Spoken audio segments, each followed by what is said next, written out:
खाना, रहने की जगह और कपड़े, ये तीन हम सभी की जरूरतें हैं।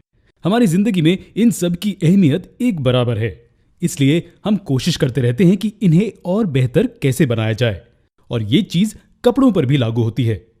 प्री हिस्टोरिक एरा की तुलना में आज के कपड़ों में जमीन आसमान का अंतर है।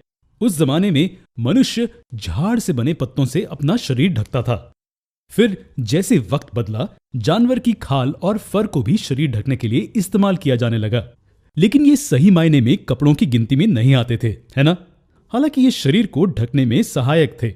लेकिन आज हम जो कपड़े इस्तेमाल करते हैं वो सीधे सीधे पेड़ के पत्ते नहीं होते। हम प्लांट के प्रोडक्ट्स को बारीक थ्रेड्स बनाने के लिए इस्तेमाल करते हैं। इन थ्रेड्स को बुनकर हम सुंदर फैब्रिक्स बनाते हैं। इनसे फिर हमारे कपड़े बनते हैं। चलिए फाइबर्स को बनाने के प्रोसेस और उनसे फैब्रिक्स को बनाने के पीछे की साइंस को समझें। उससे पहले कुछ टर्म्स समझ लेते हैं। फाइबर्स क्या होते हैं? सरल शब्दों में कहें तो ये लंबे धागे होते हैं। लंबे धागे जिन्हें यार्न में बदला जा सकता है।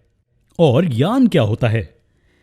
यार्न लंबे कंटिन्यूअस धागे होते हैं जिन्हें सीधे फैब्रिक्स में बुना जा सकता है। और फैब्रिक वो कपड़ा होता है जिससे हमारे कपड़े बनते हैं। इसका मतलब यार्न को बुनकर फैब्रिक बनाया जाता है और इस फैब्रिक को काटकर और सिलकर कपड़े बनाए जाते हैं। तो फाइबर्स धागे होते हैं जिनसे लंबे और कंटिन्यूअस धागे बनते हैं, जिन्हें यार्न कहते हैं। इन यार्न को बुनकर फैब्रिक्स बनाए जाते हैं। इन फैब्रिक्स को सी के कपड़े बनाए जाते हैं। है ना ये सिंपल? तो फैब्रिक्स को समझने से पहले हमें फाइबर्स के प्रकारों को समझना होगा। फाइबर्स के प्रकार से हमारा क्या मतलब है? फाइबर्स तो बस पतले और लंबे धागे होते हैं, है ना? खैर, ऐसा नहीं है। हम गर्मियों में किस तरह के कपड़े पहनते हैं? सॉफ्ट और हल्के रंग के कपड़े, है ना? और ठंडियों में? जी हां, ऊन से बने कपड़े। इसके अलावा बैग्स को बनाने वाला फैब्रिक मजबूत होना चाहिए। यह मजबूती जूट फाइबर से मिलती है।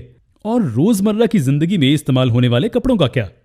वो एक्रिलिक फाइबर्स से बनते हैं। तो इन एग्जाम्पल से पता चलता है कि फाइबर्स के कई प्रकार होते हैं, लेकिन हमारी सहूलियत के लिए हम इन्हें सिर्फ दो कैटेगरीज में बांटेंगे: नेचुरल फाइबर्स और synthetic fibres. Natural fibres natural sources से मिलते हैं। और क्या हो सकते हैं ये सोर्सेस? जी हां, प्लांट्स एंड एनिमल्स। क्या आप इनके कुछ एग्जाम्पल सोच सकते हैं? कॉटन और जूट प्लांट से नेचुरल फाइबर मिलता है और शीप, गोट और कैमल जैसे एनिमल्स को उनके फर और फ्लीस के लिए यूज किया जाता है। इसके विपरीत सिंथेटिक फाइबर्स लेबोरेटरीज या इंडस्ट्रीज में बनाए जाते हैं। इनके कुछ एग्जाम्पल्स हैं nylon, polyester, acrylic and so on. और क्या आप जानते हैं कि कुछ सिंथेटिक फाइबर्स नेचुरल फाइबर्स से बनाए जाते हैं? जी हां, यह सच है। नेचुरल फाइबर्स को केमिकली प्रोसेस किया जाता है और बदला जाता है, जिससे हमें फाइबर्स का एक अलग प्रकार मिलता है। इन्हें सेमी सिंथेटिक फाइबर्स कहा जाता है। इसके कुछ एग्जाम्पल्स हैं रेयॉन और आर्टिफिशियल वूल। खैर, नेचुरल फाइबर्स को गारमेंट इंडस्ट्री में सबसे ज्यादा इस्तेमाल किया जाता है, क्योंकि सिंथेटिक फाइबर्स की तुलना में इनके कई फायदे होते हैं। चलिए अगले वीडियो में हम कुछ नेचुरल फाइबर्स देखेंगे। हम ये भी देखेंगे कि यार्न को फैब्रिक में कैसे बुना जाता है।